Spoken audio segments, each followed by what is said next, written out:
नमस्कार। आज के डीप ड्राइव में हम एक बहुत ही दिलचस्प व्यक्तित्व को समझने की कोशिश करेंगे, डॉक्टर रामनिवास मानव।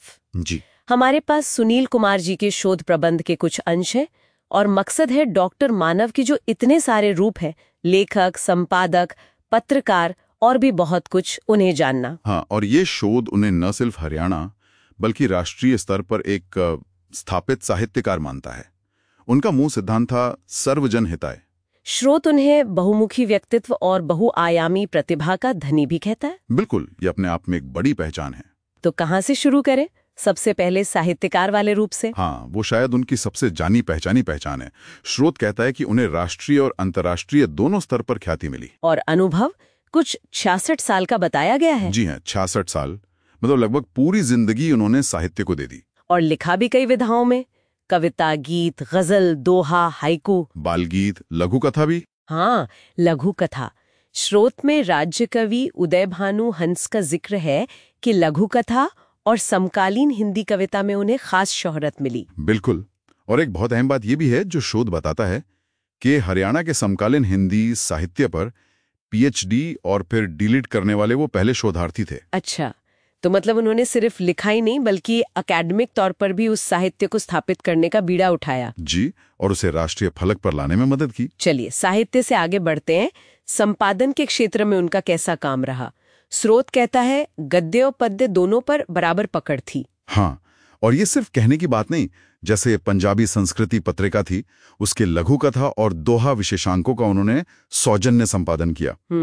मतलब बाहर के संस्थान भी उनकी विशेषज्ञता मानते थे। बिल्कुल, और स्वतंत्रता संग्राम और हरियाणा अभिनंदन के स्वर जैसी कई किताबें और अरुणामा साहित्यिक पत्रिका का भी संपादन किया। अब आते हैं पत्रकारिता पर। ये भी एक अलग ही दुनिया है। हाँ, और उन्होंने इसे एक मिशन की तरह लिया, ऐसा स्रोत बताता है। मतलब कोई व्यावसायिक सोच नहीं थी। वीर प्रताप, दैनिक ट्रिब्यून जैसे बड़े अखबारों से भी जुड़े रहे। जी, और फिर खुद के पत्र भी निकाले। अंशुल आवाज, पक्षधर, नित्य हलचल। अच्छा, खुद के भी? हाँ, और उस जमाने में अहिरवाल क्षेत्र में, जहां कहते हैं साहित्यिक या पत्रकारिता का माहौल था ही नहीं, वहां उन्होंने ये माहौल बनाया। और एक बात जो मुझे बहुत प्रभावित कर गई, पीठ पत्रकारिता से दूरी। हाँ, ये बहुत बड़ी बात है। सेंसेशनल खबरें या ब्लैकमेलिंग, इस सब से बिल्कुल दूर। यहाँ तक कि नित्य हलचल अखबार को चलाने के लिए अपनी तनख्वाह का आधा हिस्सा लगा देते थे। कमाल है। ये उनके सिद्धांतों की मजबूती दिखाता है ना? वही सर्वजन हिताय वाली बात। सही कहा। अब उनके वक्ता रूप की बात करते हैं। स्रोत उनकी शैली को कैसा बताता है? धारा प्रवाह, तर्कसंगत और प्रभावशाली, मतलब सुनने वाले पर असर छोड़ने वाली। और हिंदी भाषा, साहित्य, समकालीन मुद्दे, इन सब पर गहरी पकड़ थी। जी हाँ, और इसी वजह से 100 से ज्यादा कार्यशालाओं, संगोष्ठियों, सम्मेलनों में उन्हें बुलाया गया, मुख्य अतिथि या वक्ता के तौर पर।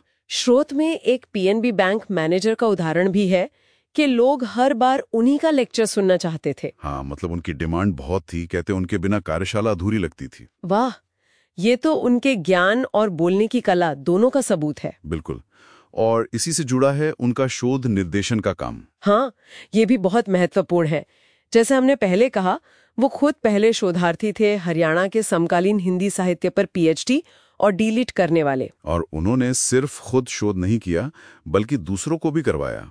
शोध के अनुसार कई 100 शोधार्थियों को गाइड किया उन्होंने। और मजे की बात यह है कि उनके खुद के साहित्य पर भी सैकड़ों लोगों ने शोध करके उपाधियां ली हैं। जी, और कहते हैं कि वो बहुत सहज भाव से निर्देशन देते थे, डराकर नहीं। इन मुख्य भूमिकाओं के अलावा भी वो काफी सक्रिय थे, है ना? जैसे संचालक के तौर पर हाँ, मनुमुक्त मानव मेमोरियल ट्रस्ट, माता दीन मूर्ति देवी स्मृति संस्थान, ऐसी कई साहित्यिक, शैक्षणिक, सामाजिक, सांस्कृतिक संस्थाओं से जुड़े रहे।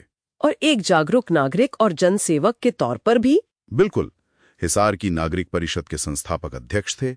मुफ्त दवा बांटना, सद्भाव बनाना, उपभोक्ता अधिकार, स्वतंत्रता सेनानियों का सम्मान, ये सब काम भी किए। मतलब सामाजिक सरोकार भी उतने ही गहरे थे। जी, और ये सिर्फ लोकल लेवल पर नहीं, राष्ट्रीय स्तर पर नागरी लिपि परिषद से जुड़े और अंतर्राष्ट्रीय स्तर पर जापान के हिंदी सांस्कृतिक केंद्र जैसी संस्थाओं से भी। सच में जैसा स्रोत कहता है, गागर में सागर।